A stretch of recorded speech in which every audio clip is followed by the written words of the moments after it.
Hello again. For this video, I want to talk about the sample essay that I had given you, the sample narrative essay. It was a rough draft. So yeah, this was something a student submitted as a rough draft a few years ago. If you guys were in the rough draft process, figured I would give you a rough draft to look at. So obviously, there's not like all that much of an ending for this, but that's because it's not finished. It's only like around 2 pages. Obviously, it was going to be 3 pages, the way that yours is as well.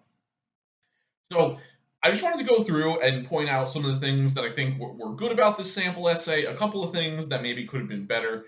I think overall, though, this is a really strong draft. I think that this is a really a good example for us, definitely. Students usually like this essay and like the storytelling parts of it. So yeah, let's get into it with the introduction. So it starts here by just getting right into the story, right? So when I talked about introductions for this essay, I said you could do like a standard introduction where you talk about language and kind of explain what the message about language is going to be and then get into your story. Or you can just kind of start in the middle of the action and then like circle back and explain how it showed us language is important like later on. So this essay goes with the second topic and just kind of jumps right into the story, right? So it starts telling us the story. It's about the author like getting into a new relationship.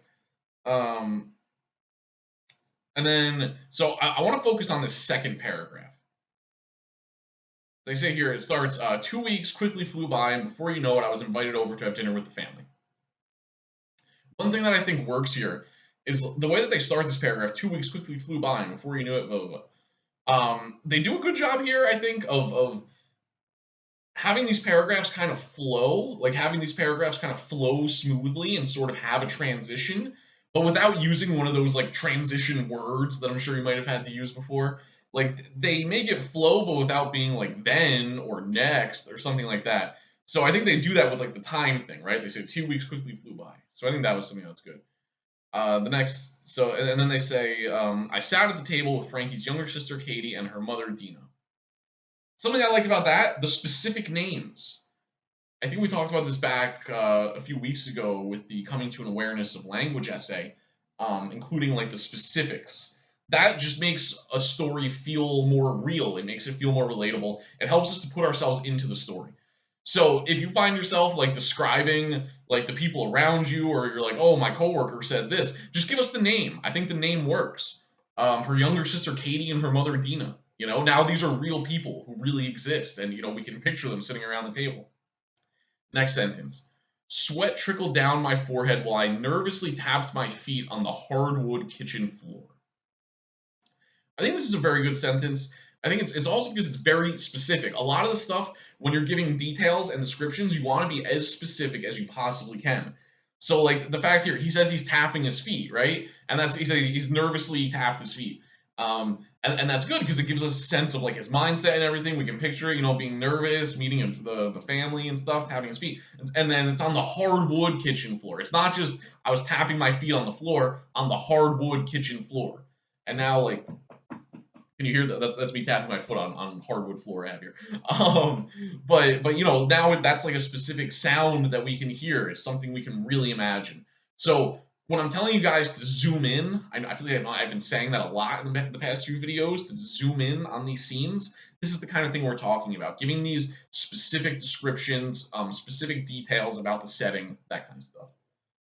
And then he gives us a piece of dialogue here. So Jordan, can you tell me a little bit about yourself? Dina asked. As we ate, I answered all the questions they could possibly dish out at me. At first I was very anxious. Every response to the quick firing questions was a stuttered, jumpy answer.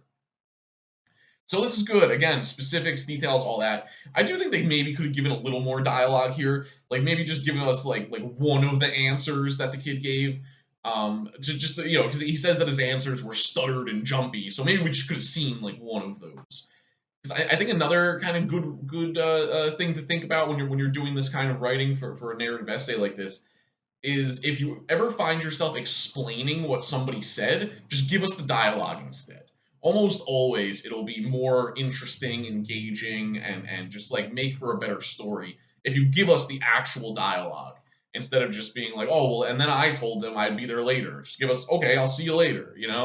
So I would always go for giving the direct dialogue. Okay, and then another piece of dialogue here I wanted to mention a little later on in the paragraph. I think this is like the sister or something says, "Well, I don't know about you guys, but I love him, and I love him is all in capitals."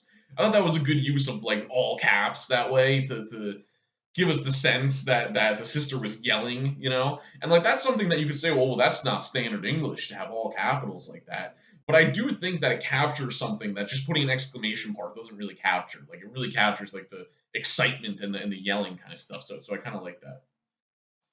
Um, okay, here's something else. This is like at the bottom of the first page onto the top of the second page. He talks about like holding hands with the girl in the hallway or something, and then he gives us this line here at the top of the second page where he says, "People never looked at me this way before, so why now? I honestly knew the answer to that question. I guess I just wanted to ignore the truth." So this is before, right? This is the paragraph right before we get to like the real climax of the story, which is when the girl tells him the thing about her father that her father like doesn't approve of her dating a black kid, um, and obviously that's like the climax. And this is before that though, so he's saying like people never looked at me this way before, so why now? And when we're first reading it, we don't really know what he's talking about. We're like, I don't know, why are people staring at you?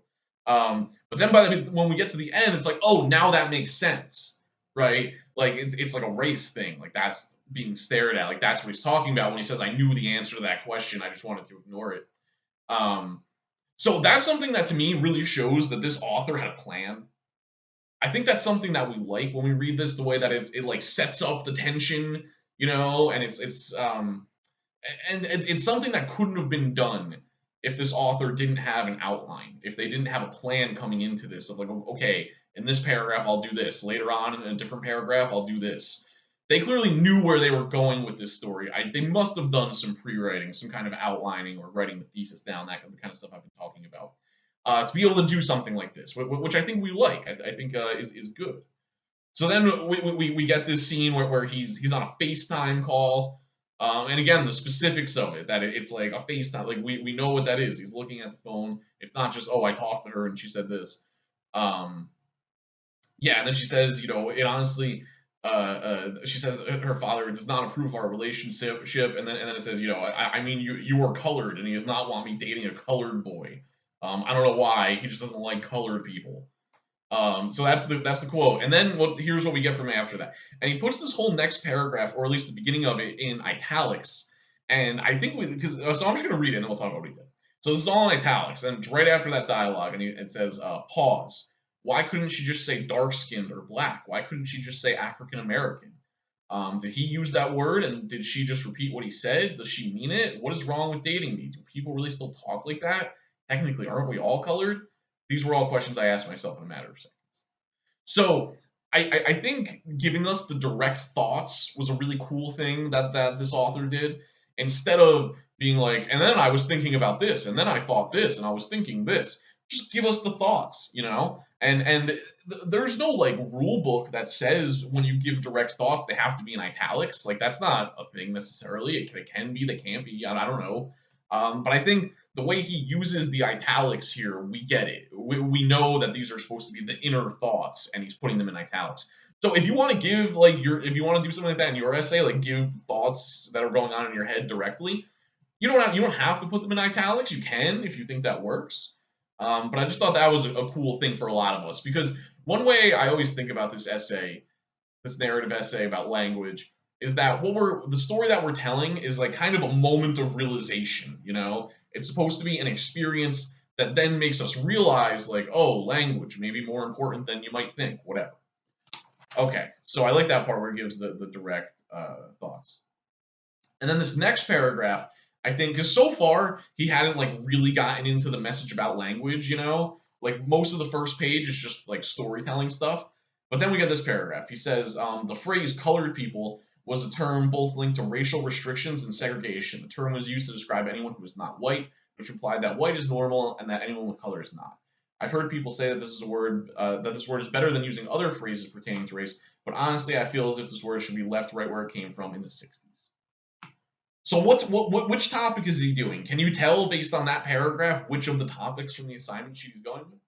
It's the word choice topic, right? Because of the specific word choice of colored instead of black or African American or any of the other things that he mentioned is like the thing about language here. This goes back to the video I did on word choice on the sexism in English essay where I was talking about denotation versus connotation, you know, the dictionary definition of something versus all the associations that it has. I think that's kind of what he's got going on here. So, you know, for the rest of the essay, I would tell this person, well, keep explaining the message, explain it more. Let's tell us more clearly how this shows us like language being important and stuff. But they definitely have it here. So yeah, I think those are most of my thoughts. I think this is a pretty well done draft, for sure.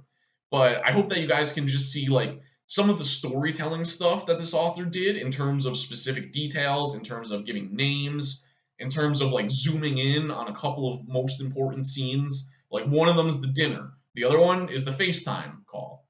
Those are kind of the two scenes here.